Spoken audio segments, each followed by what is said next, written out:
नमस्कार, आप देख रहे हैं न्यूज नेशन। आइए बढ़ते हैं दिन भर की कुछ खास खबरों की ओर। उससे पहले एक नजर डालते हैं सुर्खियों पर। जिला टास्क फोर्स यानी अधिप्राप्ति से संबंधित समीक्षा बैठक करते डीएम। बिहार विधानसभा में बजट पेश होने के बाद मीडिया कर्मियों से वित्त मंत्री विजेंद्र कुमार यादव ने वार्तालाप की। जब दवा स्वस्थ होने के लिए दिया जाता है तो वह कड़वा जरूर होता है। कृषि मंत्री रामकृपाल यादव ने राज्य के आम बजट पर प्रतिक्रिया देते हुए ये तो थी सुर्खियां। अब चलते हैं मुख्य खबरों की ओर। भोजपुर जिला पदाधिकारी तनय सुल्तानिया की अध्यक्षता में जिला टास्क फोर्स यानी अधिप्राप्ति से संबंधित समीक्षा बैठक आयोजित की गई।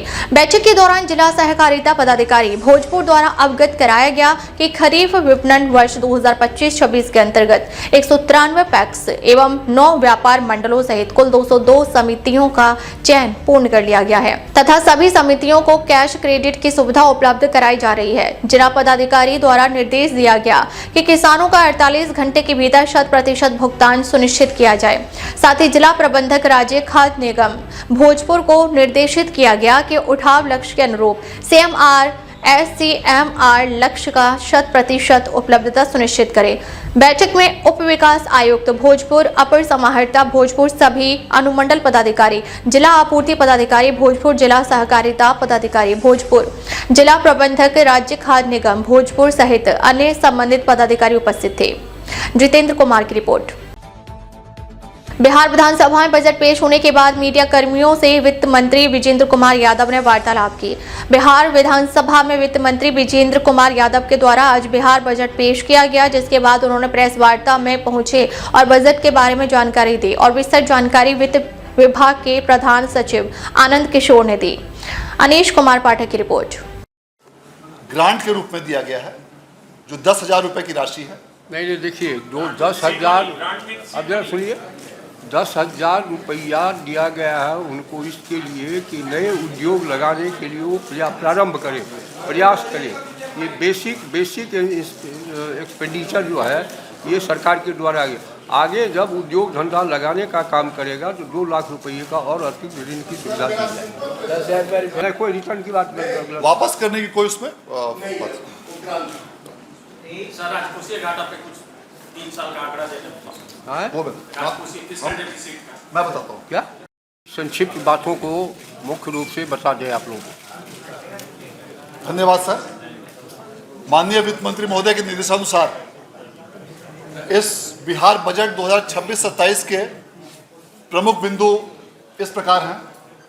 इस वर्ष का कुल बजट अनुमान 3,47,579 करोड़ रुपए का है, जो पिछले वर्ष के 3,16,895 करोड़ रुपए से 30,694 करोड़ रुपए अधिक है और यह प्रतिशत में पिछले वर्ष की तुलना में 9.685% ज़्यादा है।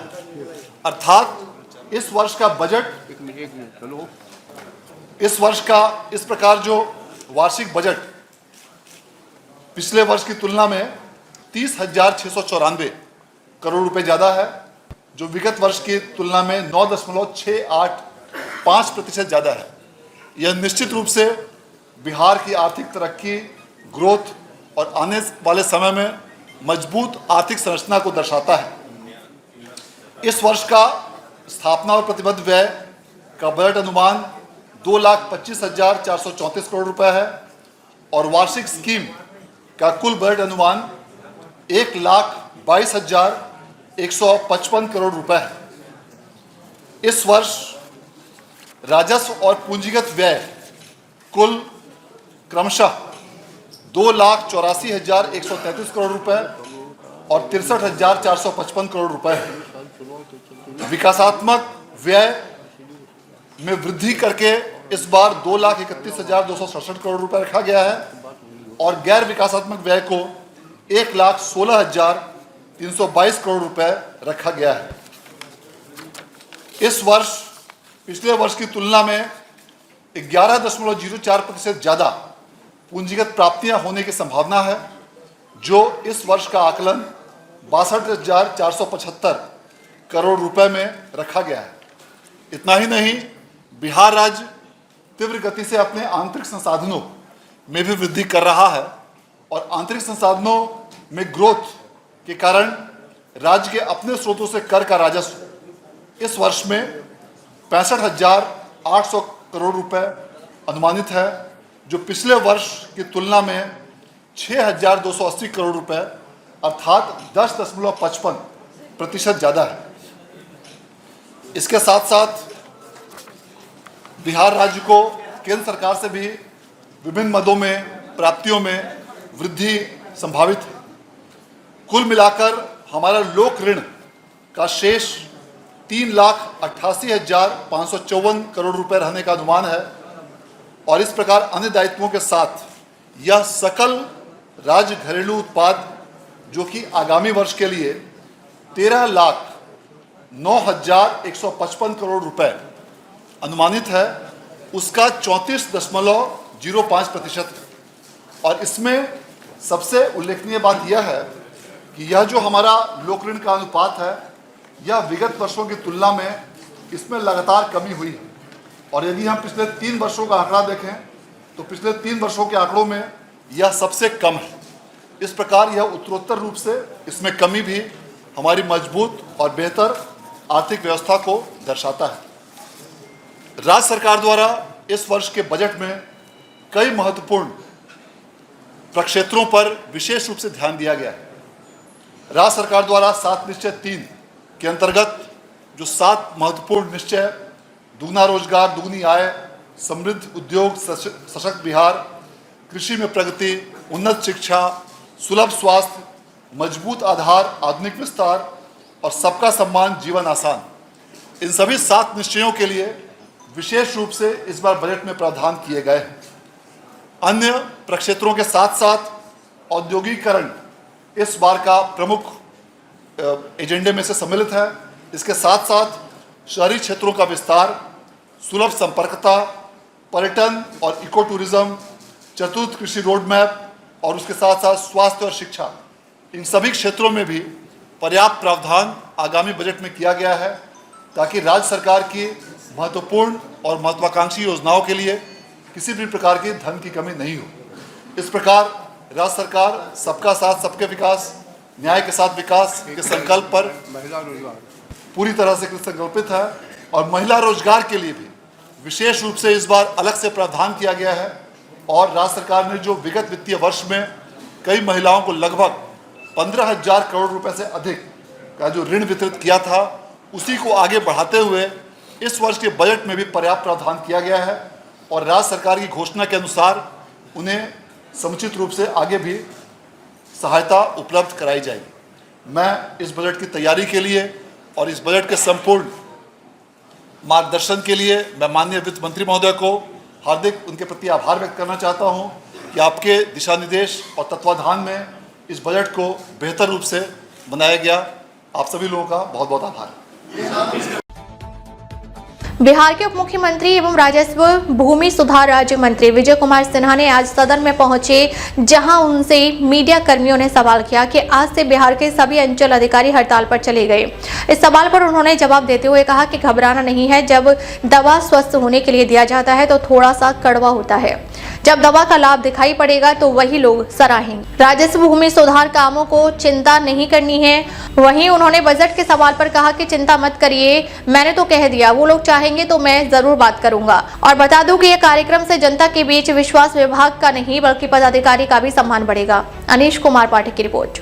और प्रधानमंत्री जी के द्वारा शुरू किए गए कार्यों का झलक था। सर आप लगातार पूरे बिहार में घूम रहे हैं राजस्व भूमि सुधार विभाग के, हमें लगता है आप पहले मंत्री हैं जिन्होंने इस तरह का एक अच्छा अभियान शुरू किया है, लेकिन आपके अंचल अधिकारी पूरे बिहार के आज से हड़ताल पर चले गए, उनकी एक बड़ी मीटिंग हो रही है, क्या करें? घबराना नहीं है। जब दवा स्वस्थ होने का दिया जाता है तो थोड़ा सा कड़वा होता है, लेकिन दवा का जब लाभ दिखाई पड़ेगा तो वही लोग सराहेंगे राजस्व भूमि सुधार विभाग के कामों को। चिंता नहीं करनी है, चिंता मत करिए। मैं तो कह दिया कि उन लोग चाहेंगे तो मैं जरूर बात करूंगा, और उनको बता दूंगा कि ये कार्यक्रम से जनता के बीच विश्वास विभाग का ही नहीं, विभाग के पदाधिकारियों का भी सम्मान बढ़ेगा और इसमें सबकी सहयोग की जरूरत आज बिहार के लोगों के हित में है। रामकृपाल यादव ने कहा कि मुख्यमंत्री नीतीश कुमार के विजन के अनुसार बजट पेश किया गया है। इससे प्रदेश के विकास की गति बढ़ेगी और बिहार नंबर 1 बनेगा। उन्होंने कहा कि केंद्र और राज्य के बजट से विकास की राह आसान होगी। रामकृपाल यादव ने कहा कि बजट में कृषि, शिक्षा, स्वास्थ्य और सड़क जैसे महत्वपूर्ण क्षेत्रों पर विशेष ध्यान दिया गया है। इससे प्रदेश के लोगों को रोजगार के नए अवसर मिलेंगे और उनकी जीवन शैली में सुधार आएगा। उन्होंने कहा कि सरकार की प्राथमिकता है कि प्रदेश के लोगों को बेहतर सुविधाएं प्रदान की जाए और उनकी जरूरतों को पूरा किया जाए। कृषि मंत्री ने कहा कि बजट में किसानों के लिए कई महत्वपूर्ण योजनाएं शामिल की गई हैं। इससे किसानों को अपनी फसलों के लिए बेहतर कीमत मिलेगी और उनकी आय में वृद्धि होगी। उन्होंने कहा कि सरकार किसानों के हित में काम कर रही है और उनकी समस्याओं का समाधान करने के लिए प्रतिबद्ध है। रामकृपाल यादव ने कहा कि बजट में शिक्षा और स्वास्थ्य के क्षेत्र में भी कई महत्वपूर्ण कदम उठाए गए हैं। इससे प्रदेश के लोगों को बेहतर शिक्षा और स्वास्थ्य सुविधाएं मिलेंगी। उन्होंने कहा कि सरकार की प्राथमिकता है कि प्रदेश के लोगों को गुणवत्तापूर्ण शिक्षा और स्वास्थ्य सेवाएं प्रदान की जाएं।